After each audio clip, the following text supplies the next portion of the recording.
Hello and welcome back to the Cambridge Assessment Podcast. I'm Alana Walden and I'm here to introduce the next in our series of podcasts on the different aspects and forms of assessment from our colleagues in the Cambridge Assessment Network. In this episode, we're joined by David Russell from the Education Training Foundation to discuss supporting teachers and leaders across the further education and training sector. We look at successful CPD and how it has adapted in the light of past year's events, and how CPD can support innovations within the sector. Welcome, David, and thank you so much for joining us today. Please introduce yourself and tell us a bit about what you do, the Education Training Foundation, and a bit about your professional development offer. Yeah, sure, thank you. So I'm David Russell, I'm the Chief Executive of the Education and Training Foundation, and we are the professional development body for further education in England.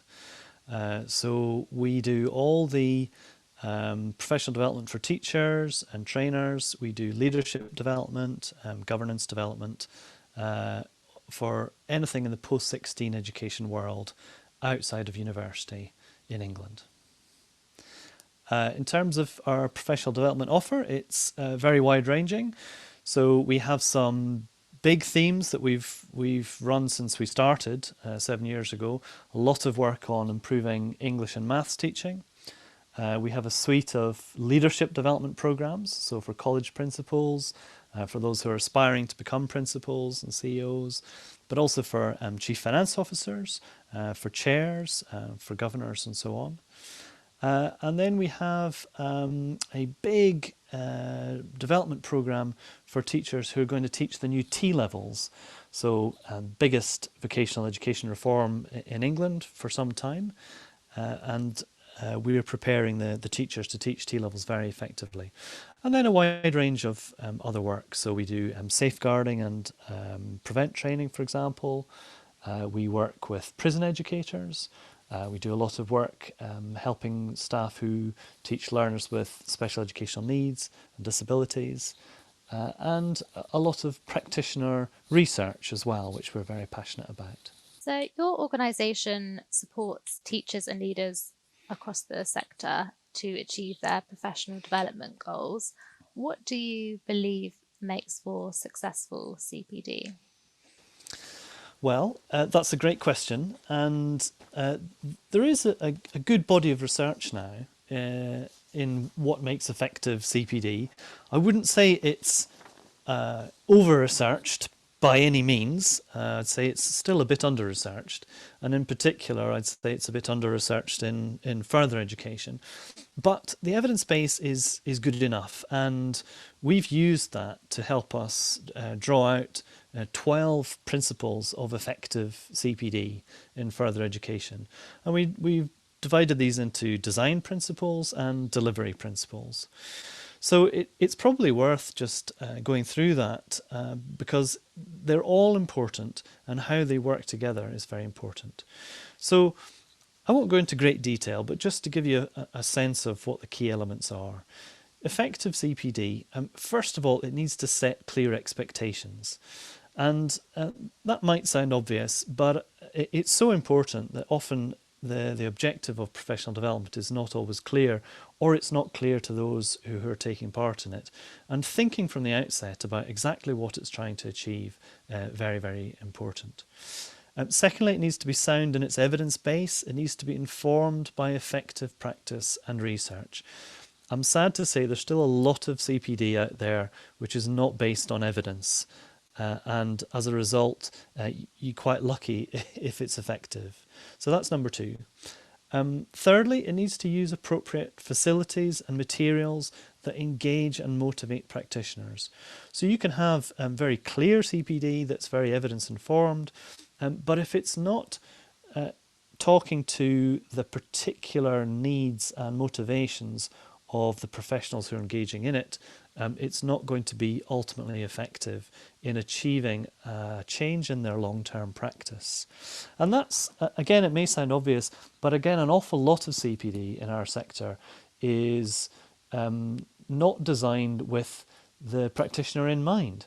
So for example, it might be whole college CPD designed in order to meet a corporate need, maybe a compliance need, or some other purpose that's been identified by senior management. And that's not the most effective way to deliver professional development. And that links to the fourth one, which is it needs to be focused on learner outcomes. This is one of the things evidence is most clear on, that effective CPD has a clear focus on learner outcomes. And that means whatever the professional development is about, having a line of sight through from the CPD through to the changes in the teacher's practice, through to the learner outcomes is absolutely critical. Fifth, it needs to be sustained over time. So again, an awful lot of CPD is done as one-off intervention, or sometimes called sheep dip. And there's really good evidence that more effective CPD is sustained over time. And so we need to build in opportunities for further or repeat learning, including signposting to further CPD opportunities to make sure you embed and build on the initial intervention. And that sustained over time is very key. And then the sixth and last design principle is that you need to secure management buy-in. So evidence tells us that the most effective CPD has the ongoing support of host organisations. Again, if you think about practical examples, it's very common that a teacher will be taken out of his or her practice environment, will engage in some CPD, which may in all other respects be absolutely fantastic. But then if the teacher returns to the host organisation and the aims of that professional development are not understood and not supported, then there won't be supported opportunities to put into practice the learning that has happened on that professional development. And so it will very soon wane over time, and it won't become sustained change in the practice of the teacher. And that's what CPD is all about. So those are the 6 design principles. And then briefly, I'll just come on and talk about delivery principles. So this is more for people who are actually delivering CPD themselves. But just to run through those. So model effective teaching practice. In other words, the medium is part of the message. There's no good having CPD, which is very well evidence informed and has lots of great content, if those who themselves are delivering the CPD are not using principles of effective instruction and effective teaching and learning. It needs to encourage, next point, it needs to encourage collaboration and sustainable peer relationships. And this is one of the features of professional development as opposed to teaching and learning per se. So lots of the aspects of professional development are just the same as the aspects of teaching and learning, but this is one that really pulls out the professional nature. So it's important in delivering it to ensure that participants can engage, share and collaborate as part of training and development, and also identify follow-on opportunities for working in collaborative networks. Is very key. You know, the expertise in the room does not all come from the trainer, of course. Professionals bring their expertise into the room, and that must be leveraged, that must be used for mutual benefit if it's going to be the most effective that it can be. Next, it's important to refer it to a wider context. So in our context, in FE in England, that context is the professional standards. So you're referring to the ETF's professional standards, mapping the CPD against those professional standards is very, very important. Next, it needs to enhance and extend specialist knowledge. So again, there's a lot of evidence, fairly recent evidence, that shows that one of the most common characteristics of effective CPD is that it's subject specific as opposed to generic.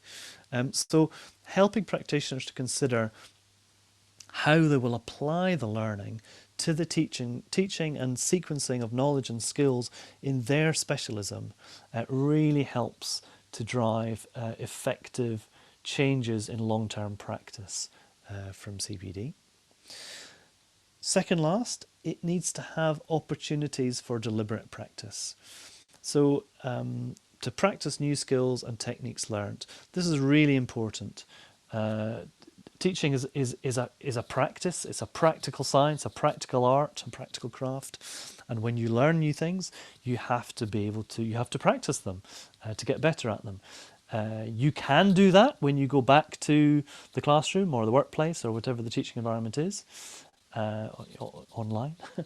But actually, it's a great thing to have opportunities for deliberate practice built into the structure of CPD.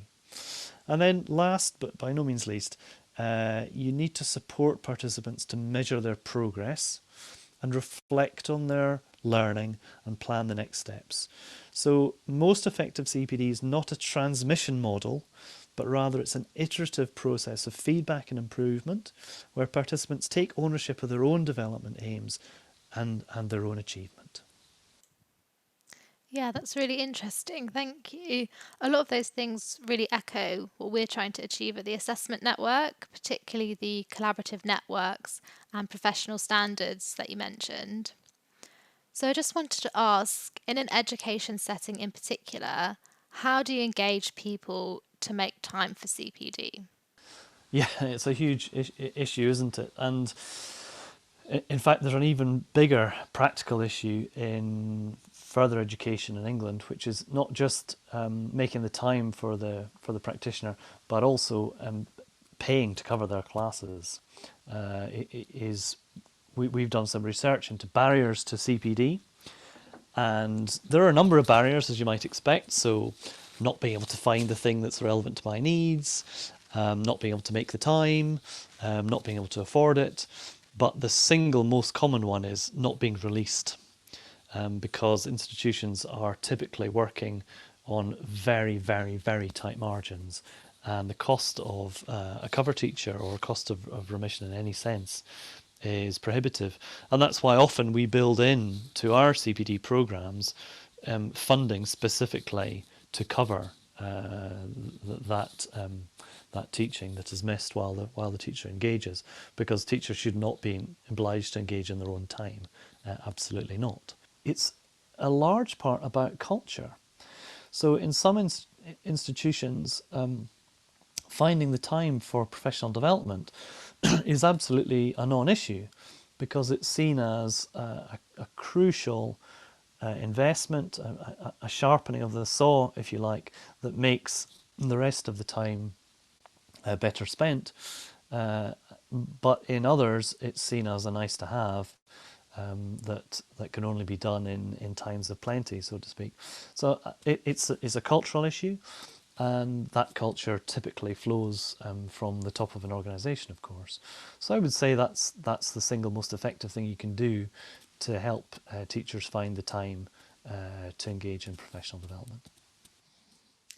And do you think it's important to professionalise assessment, for example, through accredited training programs or through professional networks? Yeah, it's a really interesting question. I suppose if it was a yes/no answer, the answer would be yes. But to try and kind of expand on that a bit, sometimes we talk about teaching and learning. Sometimes we talk about teaching, learning and assessment. And I think that's really interesting that as a sector we flip between these two almost without too much thought or comment. Why does assessment sometimes get joint billing with teaching and learning, and why is it sometimes not? We don't do a lot of professional development in the field of assessment. And that is something that we would like to do, and something we'd like to do more of. And really there are two main reasons why we don't. One is because there isn't great demand for it from the Department for Education, who's our primary funder. And the other is because there's not great demand for it from the sector. So that's a very interesting state of affairs, I think. Should there be more demand for professional development and possibly accreditation? I would say yes, because typically I think knowledge, skills and practice in assessment do lag a bit behind other aspects of professional practice. I think we have still quite a lot of misunderstanding of assessment practices quite often. I think it's quite hard to find good training and development in the field of assessment, and I think it's seen as quite a specialist topic quite often. So it's simultaneously something that all teachers do all the time, but something that very few people are very specialist in. So I think a bit more mainstreaming of assessment theory and practice into the core professional standards would be a very good thing. But the last thing I'd say about that is that also points to a bigger issue in our sector, which is the lack of a core agreed set of professional qualifications. So we have professional standards, but they're completely non-mandatory. We have professional statuses, QTLS being the basic post-qualifying status, and then advanced teacher status being the advanced status that brings chartered teacher status. But these are still not the common currency that are required by all employing institutions. And I think that weakness of a common core of agreed and required professional standards is something that holds our sector back in its effectiveness. That was a really insightful answer. Thank you. And definitely what we like to hear as we really advocate for the need for improved assessment literacy. So, next, I wanted to ask you about how your organisation has had to adapt over the past year due to the current circumstances and how that's affected what you do. Yeah, of course. I mean, it's been a massive challenge for everyone, hasn't it? And you know, we haven't. We've never stopped telling ourselves how fortunate we are to be working for a professional development body that is able to shift its work online, that is able to keep doing what it does without having to worry about the public health implications of what we do. So this year has been absolutely, for us, about getting behind the professionals in the sector who are facing the front line and helping them adapt. The challenges on us as an organisation have been nothing compared to the challenges on colleges, independent training providers, adult education institutions, who've had to do completely new things in very difficult circumstances very quickly. And have done it brilliantly and in a sustained way over time in an environment of huge uncertainty and threat. And I just think it's been absolutely inspirational what teachers and leaders in the sector have done. So our job has been easy. I mean, all we've had to do is redesign our professional development so that it's not face-to-face and instead it's online. Now, of course, that takes a lot of work and it takes a lot of different expertise because, anybody can put paper behind glass, anybody can, turn a presentation into a webinar, but to have really high quality online interaction is a very skilled design process. And one of the things that we've done this year is we found a new partner to help accelerate our ability to do that work. So we've partnered with FutureLearn this year, which has really taken us faster than we would have done down the road of being able to deliver really top quality online professional development. But we have many other delivery partners too, some of whom were already doing this, already expert in it, some of whom had to respond quickly and adapt, and I have to say have done so brilliantly. So we moved almost all of our work online. The only exception was our top leadership program for serving CEOs, our further education strategic leadership program that we deliver in partnership with Oxford University and Side Business School. And we held out for a while because there was such a strong message from leaders in the sector that they hugely valued the face-to-face residential character of that development programme. So we held on for a while. We did some postponement. We held on for better days, but as the pandemic evolved, it became clear that we would be waiting a long time if we waited until we could do that face to face again. So instead, we adapted and we developed it as an online experience, not knowing, in all honesty, whether it would work. So we went into it with some trepidation. In fact, it worked extremely well, and the feedback from the sector was that was absolutely what we needed, absolutely excellent. The only way it could have been even better is if it had been face-to-face. So we all look forward to the time when we can do this in the same space again. But in the meantime, this is much better than not doing it at all. So that's been a big learning process for us and our partners. And we've learned a huge amount along the way. And some of our work will definitely not go back to being face-to-face, and some of it will. And have you seen an uptake in your offering? And do you think that's due to the constantly changing circumstances? Yes, we have. We have indeed. Again, it's been a complex picture. The headline is we have seen an increase in uptake through this pandemic period, but it's not been uniform. So I've just mentioned our top leadership and how the response to that was. Some areas have absolutely exploded in their uptake, and of course, as you'd expect, the primary one there is use of technology for teaching. So our enhanced digital platform, which creates a framework and then a set of professional development experiences to help teachers to teach online, that was doing well before the pandemic, but its use has absolutely exploded through this period, and the department has responded quite quickly in terms of upping its level of investment in that area. We've created lots of new modules. We've increased the sort of user collaboration aspects, and that's been a fantastic success story for us. And other areas of engagement, we've also seen an increase. Surprisingly, perhaps, we've also seen an increase in our professional membership body. So when the pandemic started, we thought, okay, this is going to be a really tough year. Everybody's going to have to focus on new things and focus on core business. And we wouldn't expect to grow our professional membership body in terms of numbers this year.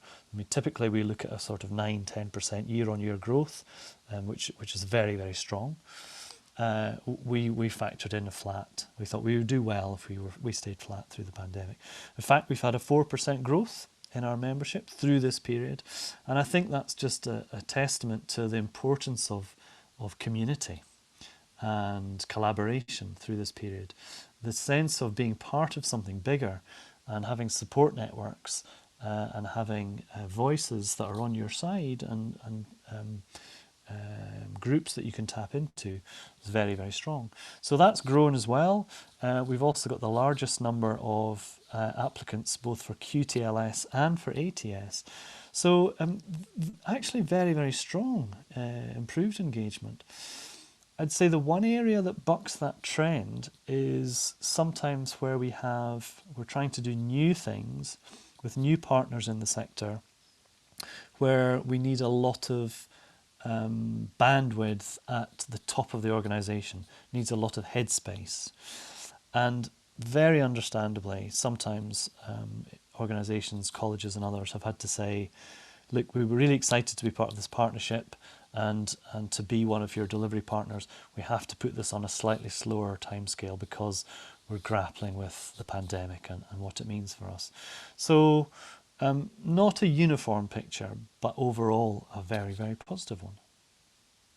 And I wonder if you could share any recent successes, for example, support offered that has led to clear learner benefits or innovations due to the pandemic. Yeah, it's an interesting question. So, of course, it depends how you measure the benefit of what you're doing, and there are multiple layers of benefit for us. So, we're a charitable organisation. We're a not-for-profit company, but we're established as a charity, and the beneficiaries of our charity are not teachers, and the beneficiaries of our charity are learners. So we're really clear that our purpose is to improve outcomes for learners aged 14 and over. And our mechanism for doing that is to support teachers' practice and help them improve their practice. So you have to think about which level of benefit you're looking at. If we take teachers first as the most immediate beneficiaries of what we do, if you come on an ETF professional development program, how will that affect your practice? How will that affect your career development as well? Because that's a really important motivation. Well, we evaluate most of our programs, and I'll take one example because it's quite recent. Program we run for those who are aspiring to become principals or CEOs in the sector.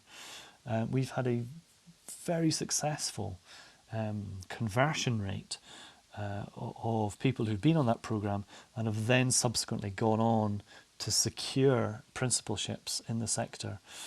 And I think that's a really important measure because, it's a very tough time to become a principal or a CEO in FE in England, and yet it's so vital for learners that we have good people, well-equipped people, good leaders stepping up to that. So the fact that we've had such a strong success rate, dozens of people going through that, becoming principals and CEOs in quite a short time, is a real sign that we're doing the right thing there.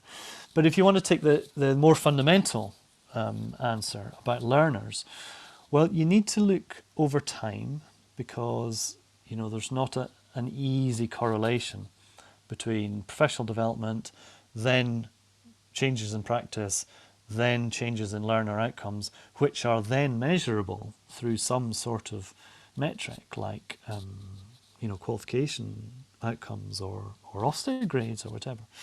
So it's only our longer term programs that you can do that for. But the thing we've been doing for longest is English and maths. And our evaluation does indeed show that organisations that have engaged with us over a number of years in maths and English GCSE, reset CPD, do indeed have increases in outcomes. Now, it's very difficult to answer the question, yes, but what would have happened if they hadn't? Because we're not doing randomised controlled trials here. So, we don't take two colleges that look alike and engage with one and don't engage with the other. So that's always quite a difficult question. But we have seen positive results come through that, which we're very pleased with. And we're building on that now with more recently with our Centres for Excellence in Maths programme, which is doing specifically looking at improving maths outcomes. And again, some really positive signs there, although I have to say measurement has been very, very difficult because of the fact that examinations, GCSE examinations didn't go ahead as normal last year. And have you seen any innovations happening in the FE sector? And I wonder if you could tell me how you think CPD is important to support those innovations. Yeah, it's another interesting question. So innovation is not always a hurrah word for me because although innovation is generally considered to be a good thing, one way of defining innovation is something that hasn't been proven to work. So why would you want to do that then? That's not how we look at innovation. I mean, we wouldn't focus on the sort of novelty aspect of innovation. We would say innovation is about doing something differently in a context which works. So it might be working already somewhere else, but you import it into a new context. And if it's new in that context, if it's innovative in that context, but perhaps been proven already elsewhere, then it has a good chance of being successful in that new context. So I would say that by that definition of innovation, FE is fantastic at innovating. It does it all the time, all over the place. And I would say that this year, that old phrase, necessity is the mother of invention, there's had to be an awful lot of innovation this year in use of online learning and hybrid learning. I think it's been really interesting to see how colleges and other providers have gone about rethinking their curriculum and asking themselves questions. If we have very restricted face-to-face time, which has been the case for a lot of the last year, how do we prioritise the use of that time? Now, some of those decisions make themselves. So we can say, well, it's a lot easier to teach A-level sociology online than it is to teach level 1 bricklaying, right? That answers itself. Then there's another set of considerations which are not as obvious, but the evidence started to show them pretty quickly. So that's about what types of learners on what types of programs are more likely to be able to make good use of remote education as opposed to face-to-face education. So that then has driven a lot of the curriculum redesign. But then the really exciting stuff from an innovation perspective is thinking about, okay, if I only have limited face-to-face time, how do I want to reshape my curriculum such that I maximise that time? And it's an idea that's been around for a while in the form of the flipped classroom, but it's really mainstreamed that concept and made it very, very core.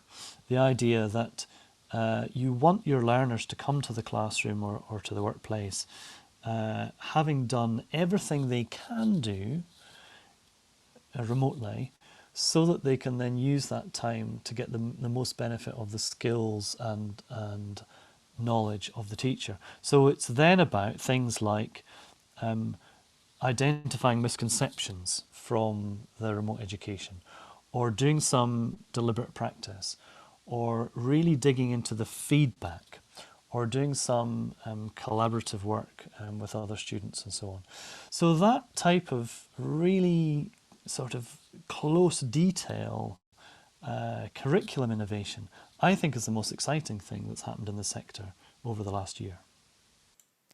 An FE white paper, Skills for Jobs, came out recently highlighting the need for quality educators. What are the main things you think we need to ensure we do have quality educators? I was delighted with the FE white paper, even though a lot of commentary was perhaps less so. And the reason I was delighted was because there was a whole chapter dedicated to outstanding teaching. And I actually thought everything in the white paper was good. I thought it was a really good piece of work, and saying that as someone who used to work in the Department for Education and was involved in writing quite a few white papers, I admired this one. It's very self-contained, it hangs together very well, it's very coherent, it's very well written. It was done in difficult circumstances, not just because of COVID, but the lack of a spending review and so on. So I think it's a really good piece of work, but the best thing about it is the chapter 5, all about outstanding teaching. And that's so important because it shows the government is really putting front and centre the role of the workforce, the role of the educators themselves. And then within that, the way they're conceptualising it is even better. So often when governments of any colour talk about teaching, they talk about things like inspection, or they might talk about accountability and that sort of thing. But actually, or they might talk about pay, which didn't happen in this case, and that is missing. But what the white paper does is it talks about the things that really matter. It talks about recruitment, talks about initial training, talks about development and retention to an extent, and it talks about networks and professional exchange. So these are really, really strong themes, and they play through in some very specific programs in the white paper as well. So if you look at recruitment into the sector, there's clear initiatives there on the Taking Teaching Further programme, which the ETF has been delivering and will continue to deliver. That's about bringing experienced people from industry into the FE sector. It talks about the Talent to Teach programme, which we've also been running, which is about giving a taste of the FE sector to graduates and postgraduates who might not have considered teaching in FE, and introducing them to the sector and giving them some work experience and enticing them in that way. So attracting new talent, fantastic. It talks about a recruitment programme and advice service, which we also run, which is great. But then it goes on and thinks about what's not just about recruitment, because actually often retention is as big a problem, so you can get a revolving door. What happens once you've recruited people in? Well, then you need to think about things like workforce industry exchange. So making sure that there's a really porous boundary between the FE teaching profession and the sectors of the economy that they are preparing learners to go into. So that type of professional refresh and industry exchange is really vital. So I was delighted to see that as well. Apprenticeships. Apprenticeships has been frankly forgotten for quite a few years from a professional development perspective, even though it's been a very important plank of government policy. So again, to see a new apprenticeships workforce development programme, which again the ETF has designed and delivered, to see that announced in the white paper, absolutely fantastic shift in tone and emphasis, and I hope that will just grow and continue. T-level professional development, again, a commitment to that. Training for governors and senior leadership, commitment to that. So there's so much that the sector can be excited about in this FE white paper. And I'm very, very positive about that, as well as, last thing to say on this, initial teacher training. So not a signal of a return to a regulated profession, which some people would like to see, but rather doing everything government can short of regulation, because it recognises it has a very important responsibility to ensure that the quality of initial teacher education in FE is of the highest quality, because we don't need teachers in FE to be as good as teachers in schools. We need teachers in FE to be better than teachers in schools, because they have to do everything that school teachers do, and they have to do a lot more besides, and because they're dual professionals who work with industry and or with adults, as well as working with their subject. And that's fantastic. That's brilliant. Thank you. And David, thank you so much for speaking to me. That was all very interesting and insightful. So thank you. You're very welcome. Thank you for listening to the Cambridge Assessment Podcast. You can find more of our podcasts on our website. Just search Podcast Gallery, or you can find us on Apple Podcasts or YouTube.